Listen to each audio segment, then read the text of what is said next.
నాయకత్వంలో ప్రజారక్షణ సమితి యొక్క సదస్సును ఏర్పాటు చేయడం.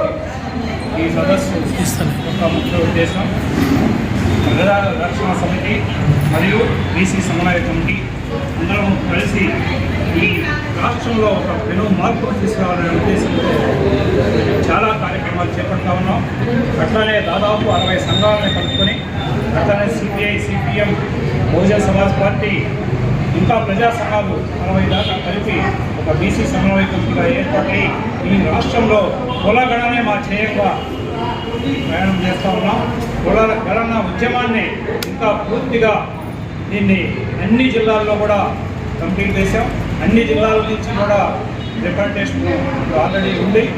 ప్రతి జిల్లాలో ప్రతి నియోజకవర్గం నుంచి కూడా మేము ప్రతి గ్రామం వరకు కూడా ఎస్సీ, ఎస్టీ, బీసీ, మైనార్టీలు అలానే పేద బడుగు బలహీన వర్గాలకు కూడా ఈ విషయాన్ని తీసుకెళ్ళి మా వాటా ఎంత, మా కులగణన ఎంత, ఈ కులము అనేదాన్ని మీరందరూ ఒప్పుకున్నటువంటి ప్రభుత్వం ఒప్పుకుంటుంది, ప్రతి ఒక్కరు కూడా ఒప్పుకుంటారు. ఈ సమాజంలో కూడా కులం అనేది ఉన్నదనేది ప్రతి ఒక్కరికి అర్థమైపోయిన విషయము, తెలిసిన విషయము. చట్ట ప్రకారం కూడా కులాన్ని గుర్తించినటువంటి వ్యక్తులు, కులం ద్వారా రిజర్వేషన్లు, కులం ద్వారా సంక్షేమ పథకాలు ఇస్తున్నటువంటి ప్రభుత్వాలు కుల గణన లేకుండా ఇస్తూ ఉన్నారు. ఇది చాలా దౌర్భాగ్యమైన విషయము. కుల గణన లేకుండా కులాల వారీగా మీరు సంక్షేమ పథకాలు అమలుపరుస్తూ ఉన్నారంటే ఎస్సీలకి, ఎస్టీలకి, బీసీలకి ఇంత అని మీరు చెప్తా ఉన్నారు అంటే కేవలం ఎస్సీలకి మాత్రమే కులగణన నుండి బీసీలు 100కి 55-60% ఉన్నటువంటి బీసీలకి కులగణనలు లేకుండా వాళ్ళకి రిజర్వేషన్లు చదువుకోవడానికి, ఉద్యోగాలకని కొంతమంది ఏమో అసలు చట్టసభల్లో ఇంతవరకు అడ్రస్సే లేదు. అలానే జ్యుడిషియరీలో అంతకంటే దారుణంగా ఏ రిజర్వేషన్లు లేకుండా, ఎటువంటి రిజర్వేషన్లకి ఒక నియమాలు, ఒక పద్ధతి లేకుండా చేస్తూ ఉన్నారు. కాబట్టి ఈ రాష్ట్రంలో, ఈ దేశంలో కులగణన జరగాలని బలంగా మేము కోరుకుంటా ఉన్నాము.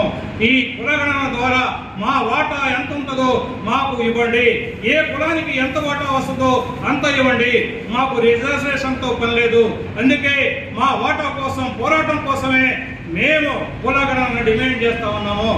తప్పనిసరిగా కులగణన సాధించే వరకు మేము బీసీ సమన్వయ కమిటీ కానీ, అలానే ప్రజారక్షణ సమితి కానివ్వండి, అలానే ప్రతిమ బీసీ సంక్షేమ సంఘాలు కానివ్వండి, అన్ని సంఘాలు కూడా ఒకే వేదిక మీదకి వచ్చి పోరాటం చేయబోతా ఉన్నాము. మేము లక్షల మందితో విజయవాడలో ఇదే ప్రభుత్వాన్ని మేము ప్రశ్నించబోతా ఉన్నాము. మేము మా జనాభా ఎంత ఉందో రోడ్ల మీద చూపించబోతా ఉన్నామని మనవి చేసుకుంటూ ఈ సమస్యను తొందరగా అర్థం చేసుకుని కులగణన చేపడతారని ఆంధ్రప్రదేశ్ ప్రభుత్వానికి నేను డిమాండ్ చేస్తా ఉన్నాను. ఆంధ్రప్రదేశ్లో సమగ్ర కులగణన జరగాలంటూ మరి ఆంధ్రప్రదేశ్ బీసీ సమన్వయ కమిటీ ఇప్పటికే గత 5 నెలల నుంచి ఎన్నో ఉద్యమాలు చేస్తూ అన్ని జిల్లాల్లోనూ పోరాటాలు కొనసాగిస్తూ మరి ఇప్పటికే దాదాపు 36 సంఘాల నుంచి మరో 10 సంఘాలు రాబోతున్నాయి. అంటే త్వరలోనే 50 సంఘాలతో కమిటీలు వేసుకొని మరి 26 జిల్లాల్లో కమిటీలు పడినాయి.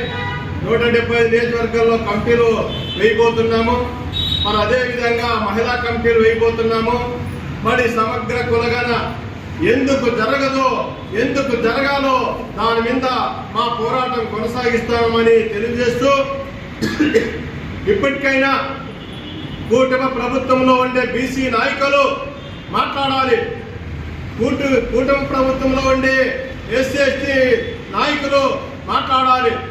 ఎందుకు మాట్లాడాలంటే అక్కడ తొత్తులుగా ఉండకుండా స్వతంత్రంగా ఒక రాజ్యాధికారం సాధించుకోవడానికి మనమంతా ఒక ఐక్యమై మన పోరాటము కొనసాగిస్తూ ఈ దేశంలోనే మన సమగ్ర కులగణన జరిగేంత వరకు కూడా మన పోరాటం కొనసాగించాలా.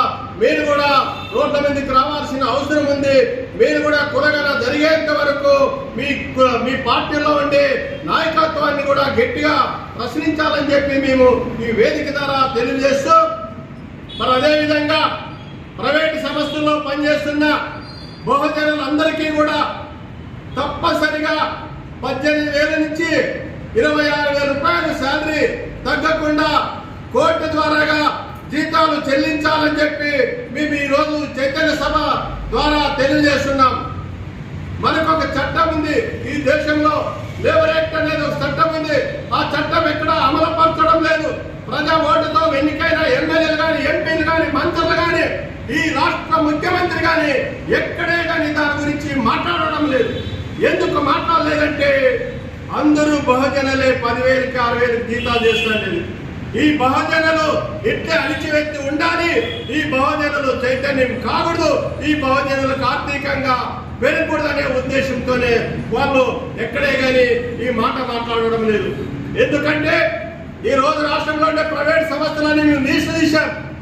ప్రైవేట్ కాలేజీలన్నీ ఆ 2 వర్గాలవే, ప్రైవేట్ హాస్పిటల్ ఆ 2 వర్గాలవే, ప్రైవేట్ కంపెనీలన్నీ ఆ 2 వర్గాలవే, ప్రైవేట్ సమస్యలన్నీ కూడా ఈరోజు ఎక్కడ చూసినా ఒక డాబా చూసుకోండి, ఒక స్టార్ హోటల్ చూసుకోండి, మరి ఎక్కడైనా చూసుకోండి, అన్ని ప్రైవేట్ సమస్యలన్నీ ఆ 2 సామాజిక వర్గాలవే పెట్టుకుంటూ వస్తున్నారు. మరి ప్రభుత్వం నుంచి వచ్చే ఆదాయం అంతా కూడా దానికి కాజేస్తున్నారు. మన ప్రభుత్వం నుంచి అన్ని అవకాశాలు తీసుకుంటున్నారు. మరి లేబర్ యాక్ట్ ప్రకారంగా ఎందుకు జీతాలు ఇవ్వని చెప్పి మేము ఈరోజు ప్రజారక్షణ సమితి తరఫున ప్రశ్నిస్తున్నాం. బీసీ సమన్వయ కమిటీ తరఫున నిలదీసే రోజు వస్తుంది. కాబట్టి బహుజనులందరికీ న్యాయం జరగాలి, బహుజనులందరికీ జీతాలు పెరగాలి, లేదంటే కంపెనీలే రద్దు చేసేంత వరకు కూడా మీ ప్రైవేట్ కేసులు కూడా వేయబోతామని చెప్పి ఈ మీడియా ద్వారా ఈ రోజు ఆంధ్రప్రదేశ్ అందరికీ తెలియజేసే విధంగా మేము ఈ రోజు ఈ చైతన్య సభ ఏర్పాటు చేయడం జరిగింది. మరి ముఖ్యంగా ఈ సమాచారం తీసుకుపోయే పత్రికా విలేకరులకు ప్రత్యేకమైన ధన్యవాదాలు తెలియజేస్తున్నాం. మరి అదేవిధంగా ఈ ఛానళ్ళందరికీ కూడా మేము వాళ్ళందరికీ రుణపడి ఉంటాం బహుజనుల తరఫున. ఎందుకంటే మీరు బహుజనుల తరఫున ఉండండి. కొన్ని పత్రికలు ఉన్నాయి, కొన్ని ఛానళ్ళు ఉన్నాయి. ఎవరి కోసం పనిచేస్తున్నారంటే 2 సామాజిక వర్గాల కోసం పనిచేస్తున్నాయి. రాబోయే రోజుల్లో వాళ్ళు జీరోలు అవుతారు, మనమంతా వీరోలు అవుతాం.